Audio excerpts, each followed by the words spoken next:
အားလုံးပဲမင်္ဂလာပါခင်ဗျာကျွန်တော်နိုင်ဖြူပါ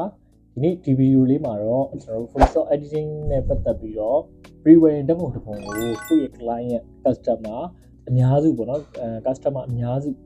ကြိုက်အောင်လက်ခံနိုင်အောင်ဘယ်လိုပြင်မလဲဆိုတာလေးကိုကျွန်တော် wedding လောကပေါ့နော်ဒီ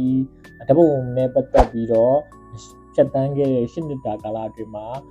တည်ထားတတ်ထားတဲ့အသိပညာလေးတစ်ခုပေါ့နော်အသိလေးတစ်ခုကိုဒီစိတ် sharing လေးလုပ်ပြီးတော့မှာဖြစ်ပါတယ်အဲ့တော့ကျွန်တော်ပုံတစ်ပုံအရင် Photoshop ရဲ့တင်ပါမယ်ကျွန်တော်ကတော့ဒီ Photoshop ထဲ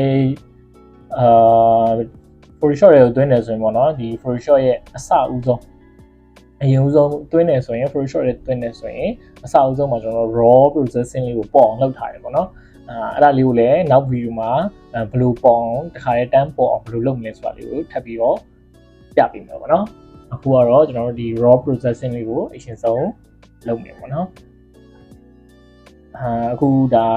ဟိုတနေ့ရိုက်ထားတဲ့ဘန်ကောက်မှာရိုက်ထားတဲ့ပုံလေးပေါ့နော်ဒါလေးကိုပြင်ပြပါမယ်အရင်ဆုံးကျွန်တော်တို့ color လေးနည်းနည်းလေးချစ်မယ်ပေါ့နော်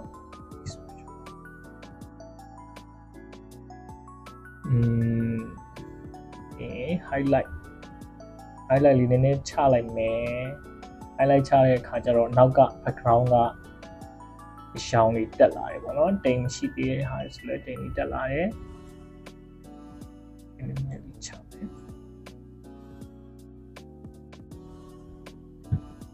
် exposure လေးနည်းနည်းလေးချမယ်ပေါ့နော်တော့မနောက်က exposure ချ okay ရေးတင်းလောက်ကြည့်ပေါ့နော်ဟို exposure ဆိုလဲဒီလိုအတင်းချလေးလောက်ကြည့်တင်လိုက်တဲ့အချိန်မှာလှလာချလိုက်တဲ့အချိန်မှာလှသွားလားဆိုတာလေးရှင်းမယ်ဒါရင် color ဘိုင်းလေးကိုပေါ့နော် saturation ကကြတော့ saturation ကိုအများကြီးမတင်ဘူးပေါ့နော် saturation တက်ဒီ variance ဆိုတာလေးကိုအများလေးတင်တယ်ပေါ့နော်သူကကျတော့နောက်ကောလူရောရှေ့ရောအားလုံးတက်လာတာပေါ့နော် saturation ကကြတော့ color စဖြည်းဖြစ်လာတာအရင် okay ဒီလေးတော့ကြိုက်တာပြီဒါရင်ကျွန်တော်တို့ clay လေးကိုလည်းတင်တဲ့အခါကျတော့ shape ဖြစ်ကြပါပေါ့နော် vibrate ကတော့ကျွန်တော်တို့ B အမှောင်လေးနည်းနည်းလေးချမယ်ပေါ့နော်ဒါကြောင့် white view ယူထားတာဆိုအမှောင်လေးနည်းနည်းလေးချမယ် okay ဒီသားရင်ကျွန်တော်တို့ပြာလေးနည်းနည်းလေးတင်မယ် okay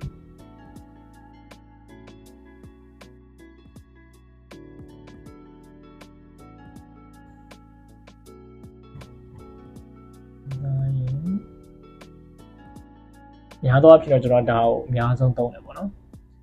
ကာလာဘိုင်းမှာကျတော့ဒီကောင်ကပို့ပြီးတော့အဆင်ပြေလို့ခံစားရတယ်ဒီမှာတင်ချလေးလိုက်လို့ကြည့်ပေါ့နော်ကျွန်တော်တို့ကကျတော့ရိုက်ထားတော့မှ green များတယ်ပေါ့နော် green tone လေးကိုနည်းနည်းလေးရှောင်းပို့တက်အောင်လို့လုပ်ကြည့်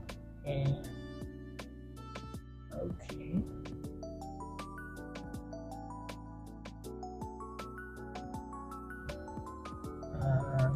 နောက်ကအပေါ်ကောင်းခင်ကအပြာရောင်လေးများတက်လာမှာပေါ့နော်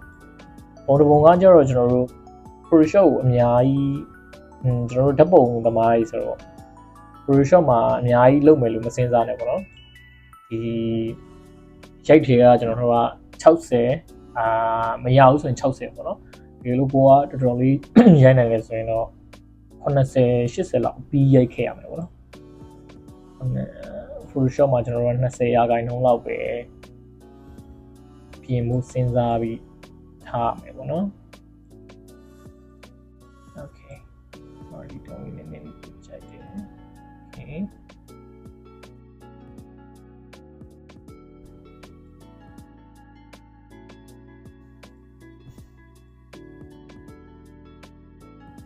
raw processing မှာကကြတော့ကျွန်တော်တို့ဒီ color ဘိုင်းကို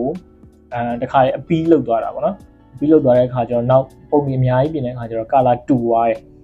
နောက်ဒါကျွန်တော်တပုံနဲ့ထည့်ထားလို့နောက်ထပ်အများကြီးတစ်ခါလေးဆက်လက်မှတ်ပြီးထည့်လို့ရတယ်ပေါ့နော်အဲ့ဒီခါကျတော့ဒီတပုံကိုကကြိုက်ပြီးဆိုတော့နောက်ပုံတွေအားလုံး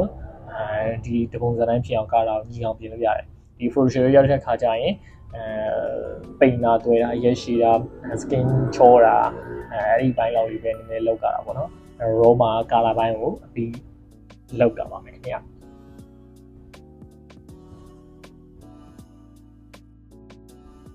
โอเคဒါဆိုရင်တော်တော်လေးပြန်ကြည့်လို့ရတယ်ပေါ့နော်ဒါအများကြီးစင်ပြေသွားပြီး raw ဘိုင်းမှာကျန်တာလေးကိုတော့ကျွန်တော်တို့ Photoshop တွေကိုရောက်မှဒီစိတ်လေးလုပ်မယ်ပေါ့နော် Photoshop ရောက်ပြီဆိုရင်ဒီဗီဒီယိုလေးရမ်းရှည်သွားမှာဆိုလို့နောက်ထပ်ဗီဒီယိုလေးမှာပြန်တွေ့ပါမယ်ခင်ဗျာ